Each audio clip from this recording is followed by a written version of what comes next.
Friends எல்லாரும் எப்படி இருக்கீங்க? நான் ரொம்பவே நல்லா இருக்கிறோம். இன்னைக்கு வந்து நம்ம தமிழ்நாட்டு விளாக் நாகர்கோயில் விளாக் தான். 2 நாளைக்கு முன்னாடி வந்துட்டோம். அங்கேருந்து வீடியோ எடுத்து வச்சுருந்ததுனால அதை வந்து 2 நாளாக அப்லோட் பண்ணிட்டு இருந்தேன். இப்போ வந்து இன்னைக்கு வந்து செவ்வாய்க்கிழமை காலையில் போய் மார்க்கெட்டுக்கு போயிட்டு வந்தேன். மீனெல்லாம் ரொம்ப ஒன்றும் இல்லை. அதனால நமக்கு வந்து சாலைலாம் நல்லா பிடிக்கும். சாலையும் வாங்கிட்டு பாறை மீன் ஒரு மீன் சொன்னாங்க. அது பாறை தானா என்னன்னு கூட எனக்கு தெரியல. அதுவும் வாங்கிட்டு வந்தேன், காணிக்கிறேன். அதுக்கப்புறமா இந்த ஊறுகாய் வந்து கேரளாவில் நாங்கள் ஒரு பெரிய டப்பாலாம் வாங்கி வைப்போம். இது வந்து 5 கிலோ பாக்கெட் வாங்கி வைப்போம். இந்த தடவை வந்து நார்த்தங்க நான் செய்து வச்சுருக்கேன். செய்து வச்சுருந்தேன்ல, அது கூட எனக்கு மறந்துட்டு. நிறைய பேர் இது வாங்கினாங்களா, அப்போ சரி நம்மளும் ஒரு 20 ரூபாய்க்கு வாங்கிடலாம் அப்படின்ட்டு வாங்கிட்டு வந்தேன். அதுவும் காணிக்கிறேன். எனக்கு இந்த மாதிரி நல்லா கொழத்து, அதாவது நல்லா வெந்து அப்படி இருக்கக்கூடிய ஊறுகாய் வந்து நல்லா பிடிக்கும். இது வந்து லெமன் நார்த்தங்கான்னு சொல்லணும், என்னமோ லெமன் இது. அதுக்கப்புறமா சாலையும் இது மட்டும் வாங்கினேன். கறிவேப்பிலை நம்ம மாமனார் வீட்டு பக்கத்தில் ஒரு அக்கா வீட்டில் உண்டு, அங்கேருந்து பறிச்சுட்டு வந்துக்கிட்டேன். காலையில் உள்ள சாதம் கொஞ்சமாக இருக்குது, மத்தியானத்துக்கு செய்யணும். இது வந்து மல்லி பார்த்தீங்க அப்படின்னா நிறைய நாள் ஆகுது. காய போட்டு வச்சுருக்கேன். அதுவும் பொடிச்சிட்டேன் அப்படின்னா ஒரு பெரிய வேலை தீரும். அதுக்கு வந்து வறுக்கணும். அப்புறமா நேற்றுக்கு இந்த பிரியாணி பார்த்தீங்க அப்படின்னா நமக்கு ஒருத்தங்க ட்ரீட்டுக்கு வந்து நமக்கு பிரியாணி வாங்கி தந்தாங்க. என்ன வேணும்னு கேட்டாங்க, பிரியாணின்னு சொன்னேன். அது வந்து சொமாட்டோவில் வந்து இருந்து நமக்கு வந்து இது வந்து புக் பண்ணி ஆர்டர் பண்ணி வந்துட்டு, இது வந்து ஒரு 6 பேருக்கு சாப்பிடலாம் அந்த இதில் ஏதோ வச்சுருக்காங்க. எனக்கு வந்து ரொம்ப ஹாப்பியாக இருந்தது. இது வந்து ஒரு ஃப்ரெண்ட்ஷிப்பில் வந்தே தான். அவங்களுக்கு வந்து பொம்பளை பிள்ளை பிறந்திருக்குது.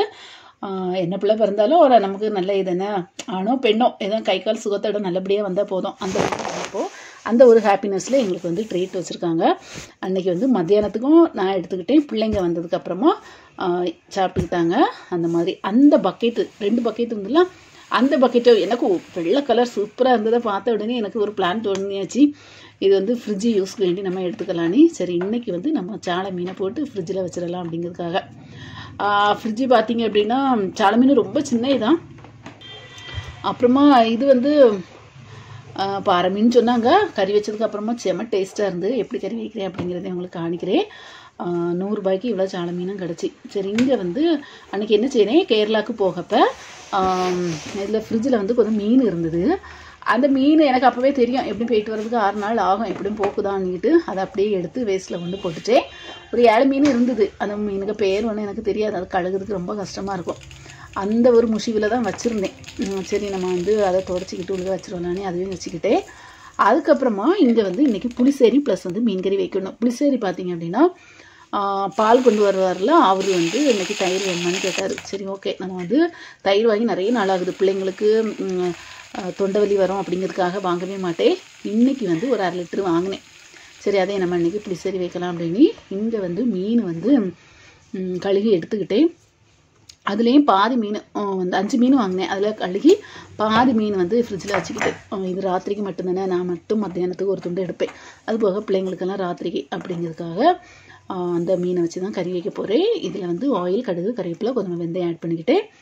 அதுக்கப்புறமா இஞ்சி பூண்டு இருக்குல்ல, அதை லைட்டாக கட் பண்ணி கொஞ்சம் எடுத்து அதை கட் பண்ணி ஆட் பண்ணிக்கிட்டேன். அதுக்கப்புறமா சின்ன ஆனியன் ஒரு 8-9 பீஸ் வந்து கட் பண்ணி அதை ஆட் பண்ணி நல்லா வதக்கிக்கிட்டு, அதுக்கப்புறமா சில்லி பவுடர், மல்லித்தூள், மஞ்சள் தூள் அதையும் அந்த எண்ணெயிலேயே மூப்பிச்சிட வேண்டியதான். குடம்புளி ஆட் பண்ணியிருக்கேன். சாதா புளினா சாதா புளி, மாங்காய் போடணும் மாங்காய், புளி, மற்ற தக்காளி பழம் எதுனாலும் போடலாம். நான் அந்த மாதிரி குடம்புளி போட்டு வச்சேன். இந்த மாதிரி கண்டிஷனில் இறக்கிக்கிட்டேன். செம்ம டேஸ்ட்டாக இருந்தது. அதுக்கப்புறமா புளிசேரி வைக்க போகிறோம். புளிசேரி பல வகையில் வைப்பாங்க. நான் வேறு ஒரு ஷார்ட் வீடியோ அப்லோட் பண்ணியிருந்தேன். நல்லா ரீச் ஆகிடுச்சு. அது கிட்டத்தட்ட 9 லேக் அந்த மாதிரி ஏதோ போச்சுது. அதுக்கப்புறமா இது வந்து என்னென்னா ஆயில், கடுகு, கருவேப்பிலை, கொஞ்சமாக வெந்தயம் ஆட் பண்ணிக்கணும்.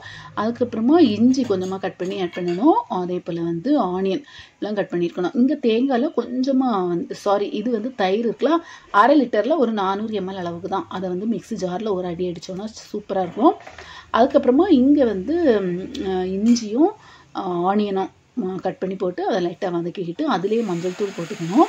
அதுக்கப்புறமா அரைச்சி வச்சுருந்தேன். என்னெல்லாம் அரைச்சி வச்சுருந்தேன் அப்படின்னா தேங்காய், அதுக்கப்புறமா ஜீரகம் மட்டும் போட்டு நல்லா மை போல் அரைச்சி இதுக்கு பேஸ்ட்டை வந்து இது கூட ஆட் பண்ணி இதை நல்லா கொதிக்க விட்டுக்கணும். இது வந்து தயிர் நம்ம ஆட் பண்ண போச்சில் வந்து லைட்டாக சூடாக மட்டும்தான் இருக்கணுமே தவிர நல்லா தயிரை வந்து கொதிக்க விட்டுறக்கூடாது. இப்போ பாருங்கள் நல்லா கொதிக்க விட்டுட்டேன். நான் வந்து ஃப்ளேம் வேறு ஆஃப் ஆக்கிடுச்சு. ஆஃப் ஆகினதுக்கப்புறமா நம்ம அரைச்சி வச்சுருந்த அதாவது ஒரு அடி அடித்து வச்சுருந்தா நம்ம தயிரை வந்து ஆட் பண்ணிக்கலாம்.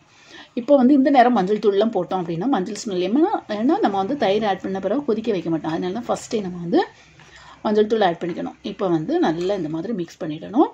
கறிவேப்பிலை வேறு ஏதாவது உங்களுக்கு வந்து புதினா அந்த மாதிரி சேர்க்கணுன்னா கூட சேர்த்துடலாம். நான் கொஞ்சமாக கறிவேப்பிலை ஆட் பண்ணிக்கிட்டேன். சூப்பராக இருந்தது. காம்பினேஷன் செம்ம டேஸ்ட்டாக இருக்கும். நீங்களும் கண்டிப்பாக செய்து பாருங்கள். ஓகே ஃப்ரெண்ட்ஸ், பாய்.